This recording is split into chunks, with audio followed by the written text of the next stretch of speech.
വൈറലായ പഞ്ച് എന്ന കുട്ടിക്കുരങ്ങന്റെ കഥ നമ്മളെല്ലാവരും കേട്ടിട്ടുണ്ടാവും. ജപ്പാനിൽ ജനിച്ച ഈ കുഞ്ഞു കുരങ്ങൻ വളരെ ചെറുപ്രായത്തിൽ തന്നെ അമ്മയായിട്ട് സെപ്പറേറ്റ് ആയി. അമ്മയുടെ ചൂടും ലാളനയും ഒന്നും കിട്ടാതെയാണ് പഞ്ച് എന്ന കുഞ്ഞു കുരങ്ങൻ വളർന്നത്. അതിനുശേഷം അവനെ വേറെ ഒരു സൂയിലോട്ട് മാറ്റിയപ്പോൾ ഒരു കൂട്ടം കുരങ്ങന്മാരുടെ ഇടയിലേക്കാണ് പഞ്ച് ചെന്ന് വീണത്. അവിടെ ഈ വലിയ കുരങ്ങന്മാര് പഞ്ചിനെ ആട്ടി ഓടിക്കുകയും പഞ്ചിനെ ഉപദ്രവിക്കുകയും അവനെ ആ ഗ്രൂപ്പിലോട്ട് ചേർക്കാതെ ആവുകയുമാണ് അവിടെ നടന്നത്. അവനാകെ ആശ്വാസമായിട്ടുണ്ടായിരുന്നത് അവിടെയുള്ള സൂക്കീപ്പേഴ്സ് ആയിരുന്നു. സൂക്കീപ്പേഴ്സ് വരുമ്പോൾ അവൻ ഓടിച്ചെന്ന് അവരുടെ മേലിൽ കയറുകയും കളിക്കുകയും അവരായിരുന്നു അവന്റെ ഒരു ലോകം. കുഞ്ഞു കുരങ്ങനെ ബാക്കിയുള്ള കുരങ്ങുകളൊന്നും അക്സെപ്റ്റ് ചെയ്യാതെ വന്നപ്പോൾ ഇത് ഒറ്റയ്ക്കാവുകയും വളരെയധികം വിഷമിക്കുകയും അതിലൂടെ തന്നെ ഒരു ആൻസൈറ്റിയിലോട്ട് പോവുകയും ഒക്കെ ചെയ്യുകയുണ്ടായി. അപ്പോഴാണ് അവിടുത്തെ സൂക്കീപ്പേഴ്സ് അവന് ഒരു പ്ലഷ് ടോയ്, ഒരു ഒറാങ്കുട്ടനെ പോലെയുള്ള ഒരു പ്ലഷ് ടോയ് കൊണ്ടു കൊടുത്തത്. അത് കിട്ടിയപ്പോൾ തന്നെ അത് പഞ്ചിന് വളരെയധികം ഇഷ്ടപ്പെട്ടു. അവൻ എവിടെ പോകുമ്പോഴും ആ ടോയ് വലിച്ചുകൊണ്ട് പോകും.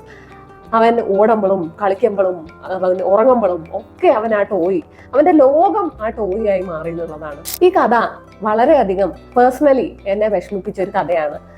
നമുക്കെല്ലാവരിലും ഒരു പഞ്ചുണ്ട്. ആസ് എ പീഡിയാട്രീഷ്യൻ എനിക്ക് കുഞ്ഞുങ്ങളായിട്ട് വളരെയധികം റിലേറ്റ് ചെയ്യാൻ പറ്റി. നമ്മുടെ ഇപ്പോഴത്തെ കാലത്ത് മിക്ക പേരൻസും ജോലിയുണ്ട്, ബിസിയാണ്, അവരവരുടെ കാര്യങ്ങളിൽ എല്ലാവരും ബിസിയാണ്.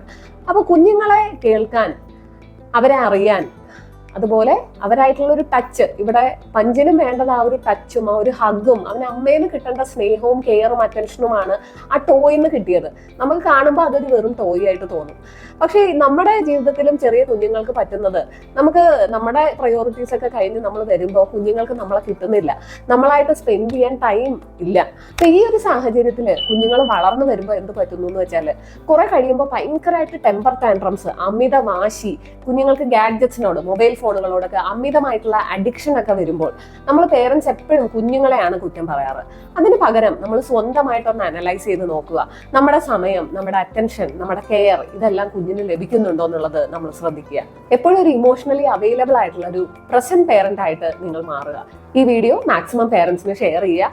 വീഡിയോ ഇഷ്ടമായെങ്കിൽ സബ്സ്ക്രൈബ് ചെയ്യുക. Happy parenting.